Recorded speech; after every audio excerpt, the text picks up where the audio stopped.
दोस्तों नमस्कार। आज मलेशिया की राजधानी कुआलालंपुर में एशियान देशों का association for south east Asian Nations के ग्रुप की बैठक हो रही है।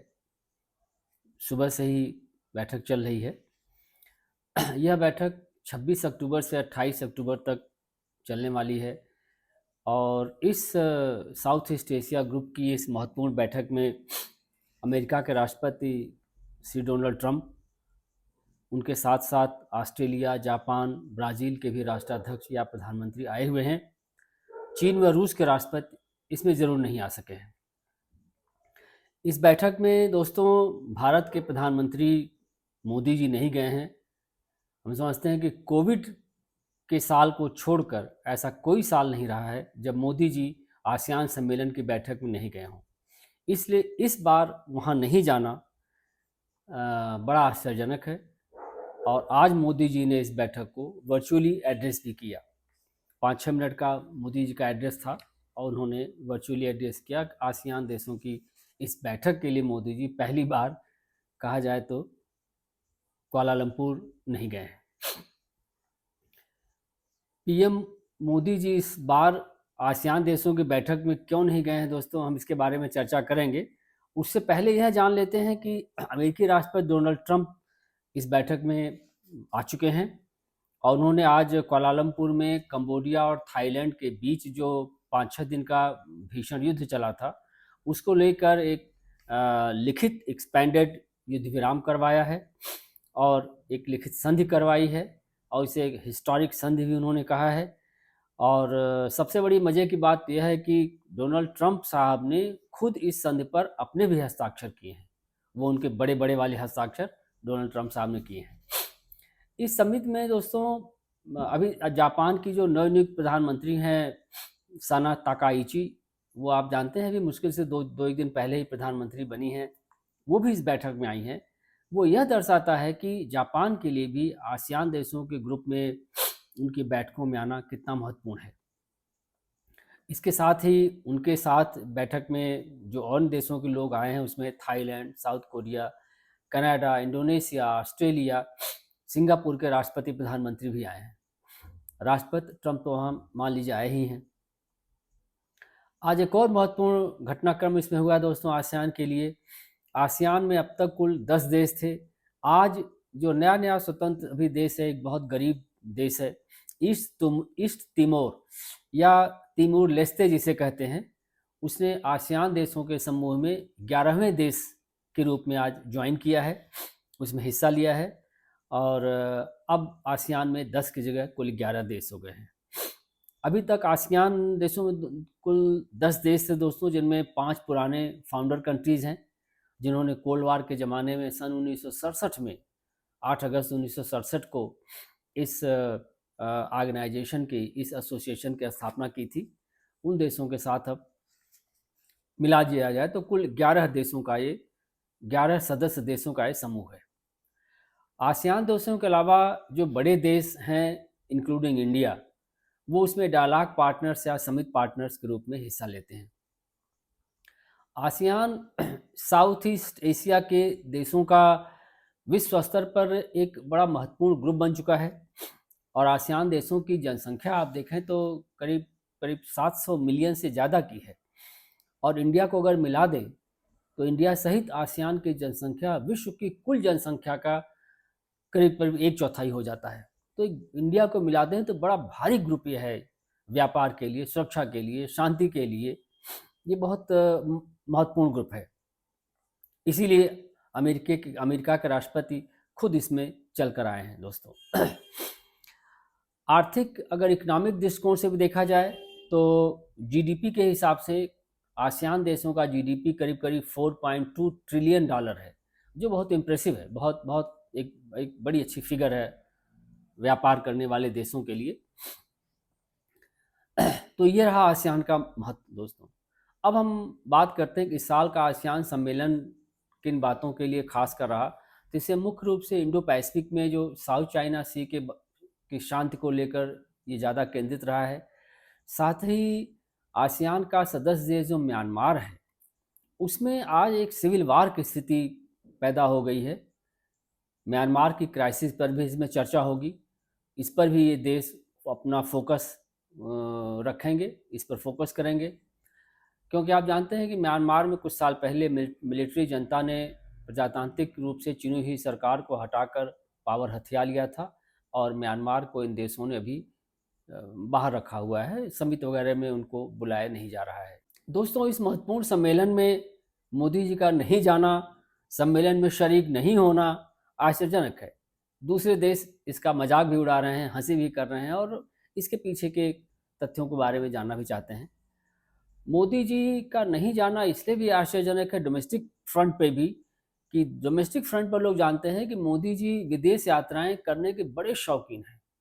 जितनी विदेश यात्राएं 193 देशों के दुनिया में हैं, उनमें जितनी मोदी ने जी ने कर ली है, उतनी यात्राएं शायद ही किसी ने की हो। बड़े से छोटे देश सब जगह ये जाते रहे हैं, बड़े शौक से, बड़े अपने ठाट बाट के साथ। वहाँ उनकी मोदी मोदी चिल्लाने वाले लोग भी पता नहीं कहाँ से आ जाया करते हैं। अब नहीं आ रहे होंगे। अब इसके बाद जब मोदी जी जाएंगे अमेरिका तो समझ में आएगा कितने लोग मोदी मोदी करने वाले वहाँ रहते हैं। अब हकीकत का पता अलग होगा, जो चलेगा हकीकत का पता वो कुछ अलग होगा। तो मोदी जी जो विदेश यात्राएं करने के बारे में इतने लालायित रहते हैं, उनका इस बार आसियान के सम्मेलन में नहीं जाना एक बड़ा आश्चर्यजनक रहा है दोस्तों। और आश्चर्यजनक क्या कहा जाए, कभी बाद में चर्चा करेंगे कि भारत के लिए, भारत की जियोपॉलिटिकल पोजीशन के लिए ये बहुत दुखद है। इसका मुख्य कारण चर्चाओं में यह रहा है दोस्तों कि चूंकि अमेरिका के राष्ट्रपति, एक लाइटर टोन में देखा जाए इसे, तो चूंकि अमेरिका के राष्ट्रपति डोनाल्ड ट्रंप साहब सम्मेलन में आए हुए हैं, इसलिए मोदी जी वहां नहीं जा रहे हैं। कि मोदी जी को ट्रंप से मिलने में डर लगा हुआ है। डर है या हिचक भी है, उस पर हम लोग अभी बात कर रहे हैं। अगर मोदी जी वहां जाते हैं तो क्या होगा? ट्रंप साहब से सामना होगा, और वहां ट्रंप की जैसी आदत है, ट्रंप साहब को उजुल सवाल पूछने लग गए, मोदी जी के लिए बड़ी ऑकवर्ड सिचुएशन हो जाएगी। इसलिए मोदी जी ने सोचा कि वहां जाते ही नहीं, बात खत्म, न जाएंगे न वहां कोई बात होगी। तो ये दुनिया ऐसा मान रही है। दरअसल जो ट्रंप जी ने टैरिफ्स लगाए, अमेरिका ने जो टैरिफ्स लगाए हैं, ट्रंप टैरिफ्स, और ऑपरेशन सिंदूर के बाद भारत की स्थिति अमेरिका को लेकर मोदी जी और ट्रंप के संबंधों में बड़ी कड़वाहट आ गई। और कारण यह है कि ट्रंप का कहना है कि उन्होंने ऑपरेशन सिंदूर में कड़े टैरिफ का हवाला देकर, डर दिखाकर पाकिस्तान और भारत के बीच सीज फायर करवाया था। अब इस बयान का मोदी जी ने आज तक कोई उत्तर नहीं दिया है, कोई उत्तर नहीं दिया है। हाँ, भारतीय विदेश मंत्रालय के प्रवक्ता ने यह जरूर कहा है कि भारत ने किसी थर्ड कंट्री के कहने पर या किसी के कहने पर अमेरिका ट्रंप का नाम लेना तो दूर, अमेरिका शब्द भी नहीं बोला है, अमेरिका का नाम भी नहीं लिया है, कि बस ये कहा है किसी के कहने पर हमने सीज फायर नहीं किया है, बल्कि पाक व इंडिया के डीजीएमओ की बातचीत के बाद यह सीज फायर हुआ है। अब ट्रंप इससे बहुत नाराज हैं। ट्रंप साहब चाहते थे कि अमेरिका उनको नोबेल पीस प्राइज के लिए नॉमिनेट करता, ये कह के कि पाकिस्तान और भारत के बीच सीज फायर ट्रंप ने करवाया है। लेकिन इससे मोदी जी को डोमेस्टिक फ्रंट पर, घरेलू राजनीति में बहुत बड़े संकट का सामना करना पड़ जाता, क्योंकि मोदी जी और भाजपा के लोग जो ढिढोरा पीटने में माहिर हैं, यही उनको ट्रेनिंग दी गई, ढिढोरा पीटने से ही देश चलते हैं, विदेश नीति चलती है, जो अब सामने आ रहा है। तो उन लोगों का तो यही था कि हम पाकिस्तान को नस्तानाबूद कर देंगे। इस बार लाहौर जीत लिए हैं, कराची में जाने वाले हैं। तो यह सवाल डोमेस्टिक फ्रंट पे खड़ा हो रहा है, जब आप इतना कर चुके थे तो सीज फायर क्यों किया आपने? आपने जो पाकिस्तान ऑक्युपाइड कश्मीर है उस पर कब्जा क्यों नहीं कर लिया? क्योंकि आप 71 की वार में इंदिरा जी को ये दोष देते हैं कि उन्होंने पाकिस्तान ऑक्युपाइड कश्मीर का पर कब्जा नहीं किया। तो 70 के दशक में भारत कितना कमज़ोर था और कितना परिस्थितियाँ कैसी भारत की विपरीत थी, उसमें इंदिरा गांधी ने पाकिस्तान के दो फाड़ कर दिए, दो टुकड़े कर दिए। वो अब भले पाकिस्तान ऑक्युपाइड कश्मीर ने लिया हो, क्यों नहीं लिया ऑक्युपाइड कश्मीर, इसके हिस्टोरिकल तथ्य हैं जो कभी आपसे चर्चा करने का मौका मिलेगा तो मैं करूँगा। लेकिन आप डोमेस्टिक फ्रंट पर मोदी जी यह नहीं बता पा रहे हैं कि सीज फायर क्यों किया। जब आप पाक ऑक्युपाइड कश्मीर पर कब्जा करने वाले थे तो आपने पाक ऑक्युपाइड कश्मीर पर कब्जा क्यों नहीं किया। इसलिए सीज फायर की बात, वही अमेरिका के कहने पर सीज फायर की बात भारत स्वीकार नहीं कर रहा है, जबकि सारे इंडिकेशंस उस तरफ कहीं कहीं जा रहे हैं। अब ट्रंप साहब अपनी नाराजगी में दोस्तों 53 बार अब तक ये कह चुके हैं कि उन्होंने ये सीज फायर करवाया है। पाकिस्तान और इंडिया के बीच का जो सीज फायर है उन्होंने ही करवाया है। और हमारे मोदी जी एक आदर्श मौनी बाबा की तरह इस बात का कोई उत्तर नहीं दे रहे हैं। उन्होंने अपना मुंह बंद कर लिया है, चुप हो गए हैं, मौन हो गए हैं। एक बड़ा अच्छा तरीका निकला है कि मौन हो जाओ, कोई बात ही मत करो। दूसरा एक और इसमें कारण ऐसा प्रतीत हो सकता है दोस्तों कि ट्रंप ने भारत पर जो टैरिफ लगाया है, पूरी दुनिया पर टैरिफ लगाया है। उन्होंने भारत पर 25% का टैरिफ लगाया है और 25% की पेनाल्टी लगाई है इस बात के लिए कि भारत रूस से तेल खरीदता है। और भारत जो रूस से तेल खरीदता है उसके कारण रूस को जो डॉलर्स मिलते हैं या जो पैसे मिलते हैं, उस पैसे से रूस यूक्रेन में अपना युद्ध चला रहा है। तो अमेरिका का यह कहना है कि भारत यूक्रेन के युद्ध को आर्थिक मदद पहुंचा रहा है। हालांकि तर्क बड़ा बेईमानी और बेतुका और बहुत बेहूदगी भरा तर्क है, लेकिन अब अमेरिका का तर्क है। और हमारे मौनी बाबा जो 2-2 घंटे की स्पीच दे लेते हैं पार्लियामेंट में, जो 1.5 घंटे की स्पीच भाषण दे लेते हैं आम जनता के बीच में, जहां उनसे कोई कुछ पूछने वाला नहीं होता है, मौनी बाबा इस बात पर भी पूरी तरह मौन धारण किए हुए हैं। और इस देश का जो दरबारी मीडिया है वो इस बात का भी बड़ी खुशी मना रहा है, क्योंकि उसको कुछ पूछना ही नहीं है। दरबारी मीडिया इसीलिए दरबारी कहा जाता है कि वो राजा से कभी सवाल नहीं करता, सिर्फ राजा की तारीफ करता है, चाहे राजा बेवकूफ़ी करे, चाहे मूर्खता करे, चाहे कुछ भी करे। दरबारी मीडिया का काम होता है कि तुम वाहवाही करते रहो। तो वाह मीडिया जो है मोदी जी की वाहवाही में इस पर भी लगा हुआ है। कभी ट्रंप को गालियां देता है, कभी ट्रंप के जीतने के लिए हवन करता है, और और कभी ट्रंप और मोदी की दोस्ती की दुहाइयां देता है। तो दोस्तों अभी तक बात नहीं बनी है। जो 50% टैरिफ अब लग गया है वो अभी ख़त्म नहीं हुआ है, क्योंकि भारत की पोजीशन रही है कि वह एक स्वतंत्र देश है और किसी भी देश से व्यापार करने के लिए स्वतंत्र है, और इस कारण वह रूस से तेल खरीद सकता है। अब और ट्रंप के टैरिफ से 50% के टैरिफ से देश परेशान है। देश का उद्योग लहूलुहान हो रहा है, खासकर गारमेंट इंडस्ट्री और सी फूड इंडस्ट्री और दवा की इंडस्ट्री, इनमें नौकरियां छूट रही हैं। लोग तबाह हो रहे हैं, नौकरियां छूट रही हैं।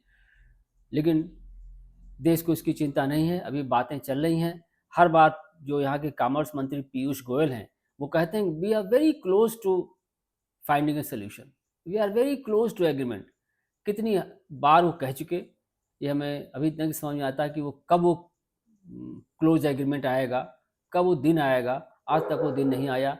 भारत के लोग, भारत के garment industry, sea food industry के लोग तबाह हो रहे हैं, गरीब परेशान हो रहे हैं। तो पीयूष गोयल को क्या मतलब, वो तो करोड़पति आदमी है, उन्हें इससे क्या लेना देना कि किसी घर में खाना है कि नहीं है, किसी घर में कपड़े हैं कि नहीं है, किसी घर में बच्चों की पढ़ाई के लिए साजो सामान है कि नहीं है। तो इसलिए ट्रंप जी का ये डर बना हुआ है मोदी जी के जहन में कि अगर वो जाते हैं और ट्रंप इस बात पर भी मोदी जी से पूछ लेते हैं, सबके सामने कुछ न कुछ बोल देते हैं या कुछ बोल सकते हैं, तो क्या होगा। After all Modi ji is his best friend, और ट्रंप साहब अपने बेस्ट फ्रेंड से कुछ भी पूछ सकते हैं। इसलिए मोदी जी इस हिचक की वजह से भी कि ट्रंप के उल जुलूल बयानों से उन्हें एक एक विचित्र परिस्थिति में, awkward सिचुएशन में ना ला दे, शायद वो इस वजह से भी इस बार आसियान सम्मेलन में नहीं गए। एक और महत्वपूर्ण बात जो है दोस्तों, जो अभी हाल में हुई है, वह यह कि ट्रंप साहब ने दिवाली के दिन अपने बेस्ट फ्रेंड मोदी जी को फ़ोन पर दिवाली की बधाई दी। यह बात भी ट्रंप साहब ने खुद बताई, और उसके साथ उन्होंने एक खुलासा किया कि मोदी जी ने उनसे फ़ोन वार्ता में यह आश्वासन दिया है कि इंडिया अब रूस से तेल नहीं खरीदेगा। रूस से तेल नहीं खरीदेगा। मतलब एक ऐसा देश जिसकी दोस्ती 50 साल से पुरानी पुरानी है, जो भारत का मोस्ट ट्रस्टेड फ्रेंड है, उससे मोदी जी जो 11 साल में भाजपा की सरकार दूरी बना रही है, वो इस हालात में आ गई है कि अब हम रूस से तेल नहीं खरीदेंगे, तब जबकि रूस इस समय इकोनॉमिक क्राइसिस में भी चल रहा है। अब तक की स्टेटेड पॉलिसी इंडिया की यह रही दोस्तों, एक स्टेटेड पोजीशन रही है कि वह किसी भी देश से व्यापार करने के लिए स्वतंत्र है, और इसलिए वो रूस से तेल खरीदता है कि वेनेजुएला से खरीदता है, किसी और देश से खरीदता है, केन्या से लेता है, कहाँ से लेता है, ये उसका अपना मसला है। अब इस खुलासे के बाद मोदी जी सकते में हैं, क्योंकि अभी डर है कि ये मोदी जी मलेशिया जाते हैं और ट्रंप उनसे उनके कंधे पर हाथ रख के वहाँ उनसे पूछ दें कि मेरे दोस्त मोदी, आपने तो कहा था ना कि रूस से तेल नहीं लेंगे, तो चलो यार सबको बताओ यहाँ, Modi ji please speak out, सबसे बताओ कि रूस से अब तेल नहीं खरीदेंगे। तब मोदी जी वहाँ क्या उत्तर देंगे? तो ठीक है, ये भी ठीक है कि अगर मोदी जी उत्तर देने में उनको इतनी हिचक है और ट्रंप का सामना वो नहीं कर पाते, ये भी क्लियर है कि ट्रंप के सामने उनको क्या डर है ट्रंप से, क्या हिचक है ट्रंप से, कि आज तक देश को समझ नहीं आया। और जो समझ में आ रहा है उसके बारे में भाजपा कभी बात नहीं करेगी।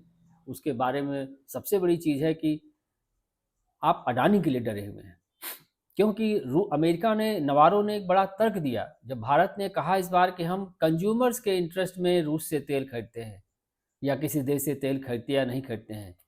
तो वहाँ के अमेरिका के लोगों ने कहा, तर्क दिया कि ये आप झूठ बोल रहे हैं, इंडिया आप झूठ बोल रहे हैं, क्योंकि जो तेल आपने सस्ता तेल रूस से खरीदा, एक नया पैसा उसका आपने कंज्यूमर की तरफ ट्रांसफर नहीं किया है। रूस से जो तेल सस्ते दाम पर खरीदा गया था, उससे भारत 70 रुपये प्रति लीटर की दर से अपने लोगों को तेल मुहैया करा सकता था, लेकिन भारत की सरकार ने एक नया पैसा जनता की तरफ ट्रांसफर नहीं किया।